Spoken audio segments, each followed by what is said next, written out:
नमस्कार, मैं हूं नम्रता पाराशर। आप देख रहे हैं बीवीएम न्यूज। चलिए रुक करते हैं खबरों की। और खबरों में सबसे पहले बात करेंगे केंद्र की बीजेपी सरकार की। केंद्र सरकार के कोरोना की दूसरी लहर के दौरान ऑक्सीजन की कमी से कोई मौत नहीं होने के दावे पर विपक्षी दल सवाल उठा रहे हैं।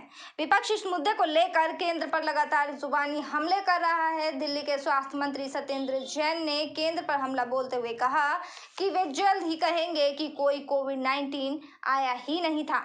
उन्होंने कहा कि अगर ऑक्सीजन की कमी से कोई मौतें नहीं हुई तो अस्पताल ऑक्सीजन की कमी को लेकर हाई कोर्ट क्यों जा रहे थे। सरकार का दावा पूरी तरह से झूठा है।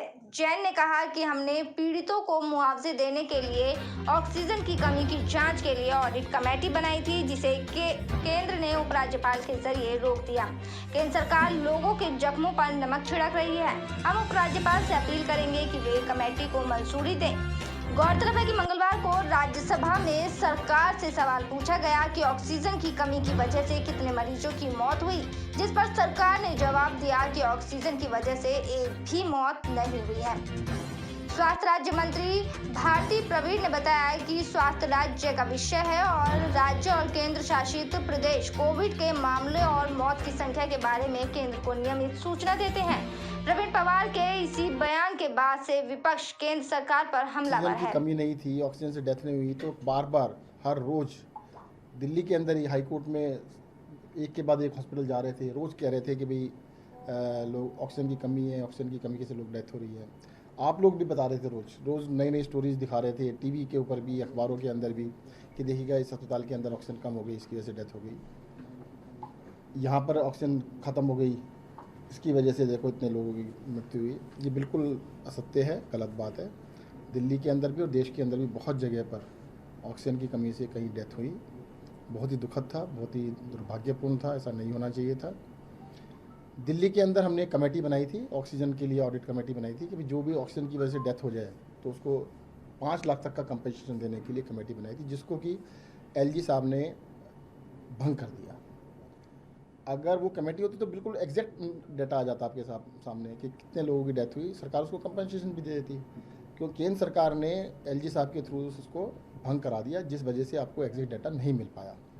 मेरा तो ये कहना है कि जले पे नमक छिड़कने के बराबर है। केंद्र सरकार जले पे नमक छिड़क रही है, लोगों के घरों में डेथ हुई है, उसके ऊपर कम से कम आप कुछ नहीं कर पाए, उनको बचाने में मदद नहीं की, कम से कम उनके जले में नमक तो न। चलिए खबरों में बात करेंगे पंजाब की। नवजोत सिंह सिद्धू को पंजाब कांग्रेस का कप्तान बना दिया गया है, लेकिन पार्टी के भीतर का दंगल अभी खत्म नहीं हुआ है। सिद्धू और पंजाब के कैप्टन अमरिंदर सिंह के बीच कलह अभी भी जारी है। इस बीच पंजाब कांग्रेस के नवनिर्वाचित अध्यक्ष नवजोत सिंह सिद्धू अमृतसर में स्वर्ण मंदिर पहुंचे और स्वर्ण मंदिर में उन्होंने माथा टेका। उन्होंने साथ ही बड़ी संख्या में मंत्री और विधायकों का जमावड़ा भी नजर आया। उनके साथ ये एक तरह से शक्ति प्रदर्शन बताया जा रहा है। ताजपोशी के बाद से ही सिद्धू को आज समर्थकों से मिलना जारी है। उन्होंने सभी पार्टी विधायकों को अमृतसर स्थित अपने आवास पर नाश्ते के लिए बुलाया। अब ज्यादातर विधायक सिद्धू के साथ दिख रहे हैं। सिद्धू का दावा है कि उनके पास 62 विधायकों का समर्थन है। बता दें कि पंजाब में कांग्रेस के विधायकों की संख्या 80 है। चलिए खबरों में बात करेंगे अब पेगासस मामले की। पेगासस को लेकर राजनीतिक पार्टियां केंद्र सरकार पर हमलावर हैं। अब पश्चिम बंगाल की सीएम ममता बनर्जी ने केंद्र सरकार पर हमला बोला है। सीएम ममता ने कहा है कि बीजेपी ने संघीय ढांचे को गिरा दिया है। ममता बनर्जी ने कहा कि हमारे फोन टैप हो रहे हैं। पेगासस खतरनाक और क्रूर है। मैं किसी से बात नहीं कर सकती। आप जासूसी के लिए बहुत अधिक पैसा दे रहे हैं। मैंने अपना फोन प्लास्टर कर दिया है। हमें भी केंद्र पर प्लास्टर करना चाहिए, नहीं तो देश तबाह हो जाएगा। बीजेपी ने संघीय ढांचे को गिरा दिया है। ममता बनर्जी ने कहा कि सभी फोन रिकॉर्ड हो गए हैं और वे सुन रहे हैं। मैं उड़ीसा के सीएम, दिल्ली के सीएम शरद पवार जी से बात नहीं कर सकती। सरकारी पैसे का इस्तेमाल जासूसी के लिए किया जा रहा है।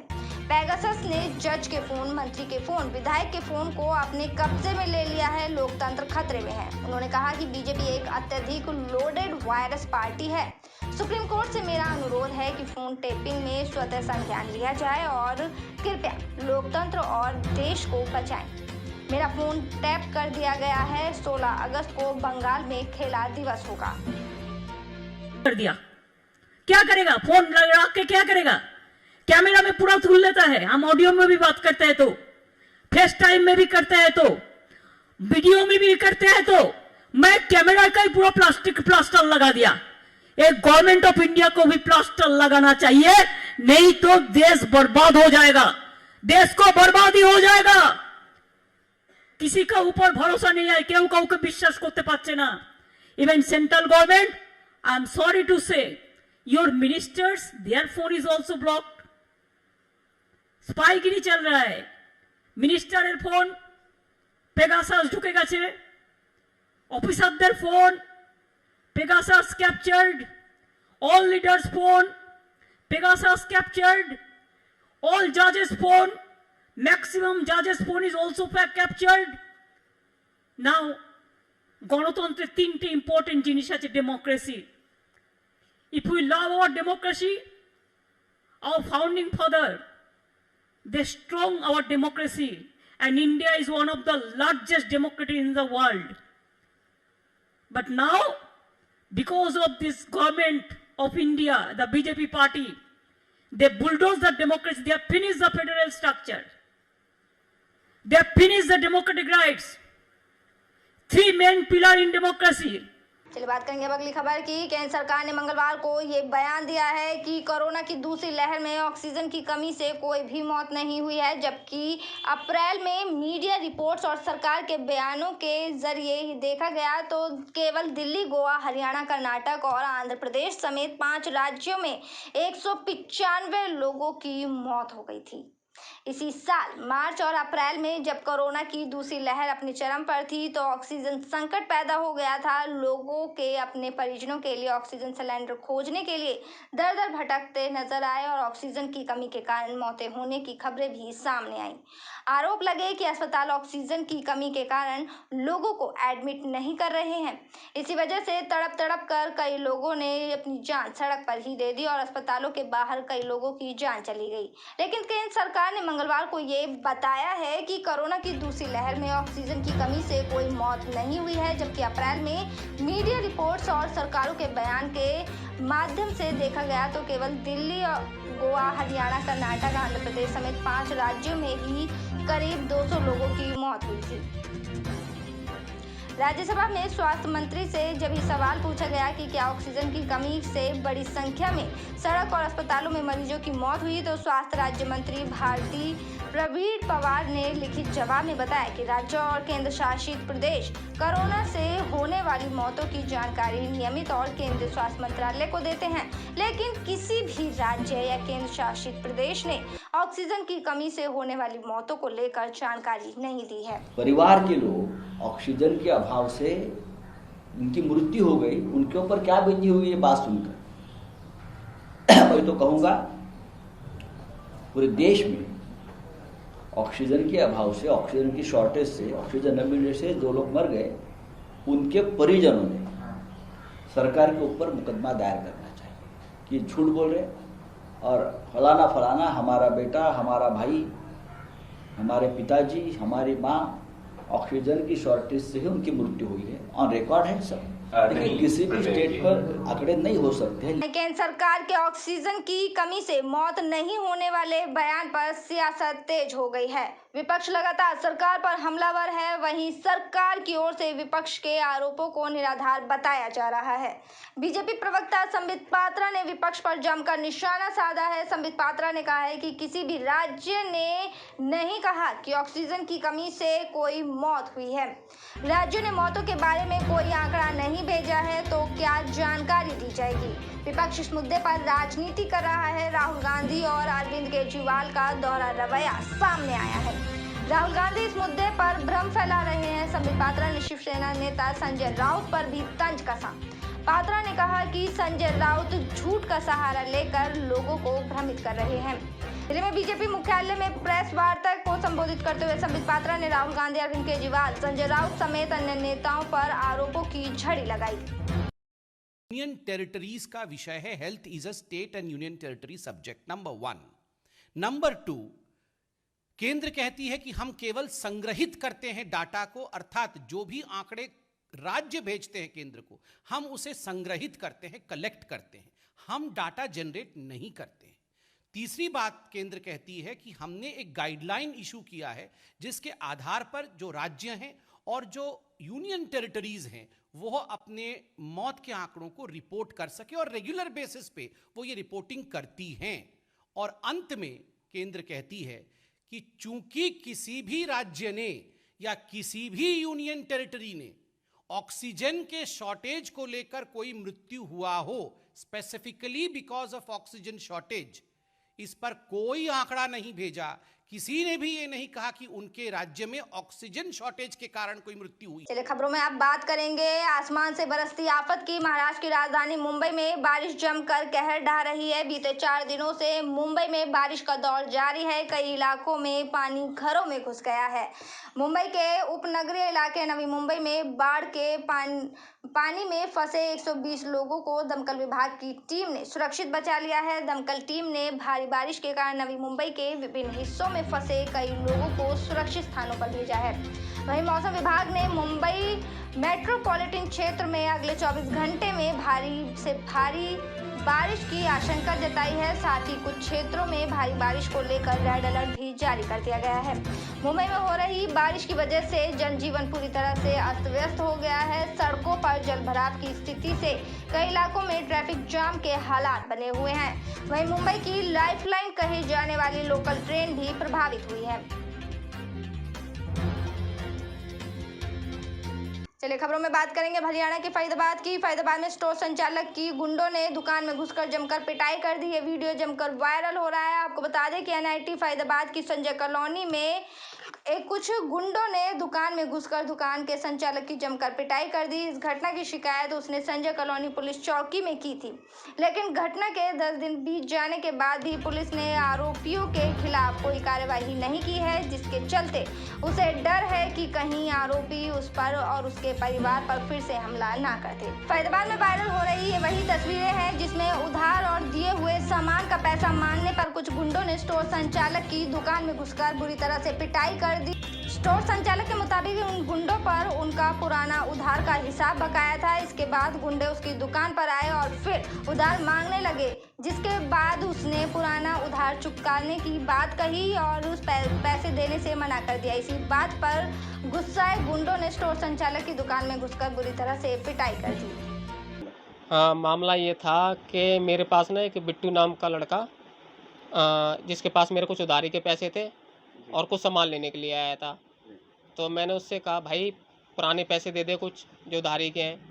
तो कह रहा कि कोई बात नहीं, वो कल करा दूंगा। मैंने भाई चल कोई बात नहीं, सामान के कर दे। उसने कहा मैं पेटीएम कर रहा हूँ या फ़ोनपे कर रहा हूँ, लेकिन उसने मेरे को करा, मेरे पास मैसेज नहीं आया। मैंने भाई 2 मिनट रुक जा। तो कह रहा मैं क्या चोर हूँ क्या? उसने पी रखी थी धुत, दारू वगैरह पी रखी, ड्रिंक कर रखी थी। आकर नहीं मेरे से आकर नहीं बहसबाजी करने लग गया। कह रहा मैं क्या चोर हूँ क्या, मैं ये कर दूंगा, मैं पुराना दादा रह चुका हूँ, ये रह चुका हूँ। मैंने भाई जो भी है भाई तू एक काम कर, तू घर जा, कल सुबह बात करेंगे। घर जा, कल सुबह बात करेंगे। उसको स्कूटी में बार बार बिठा रहा हूँ, वो बंदा आकर नहीं लड़ने के मूड में, कहता है कि मैं ये कर दूँ। सरे आम गुंडागर्दी। और आकर नहीं, उसने इतनी देर में आकर उसने अपनी फैमिली बुला ली। उसमें एक भाई है उसका,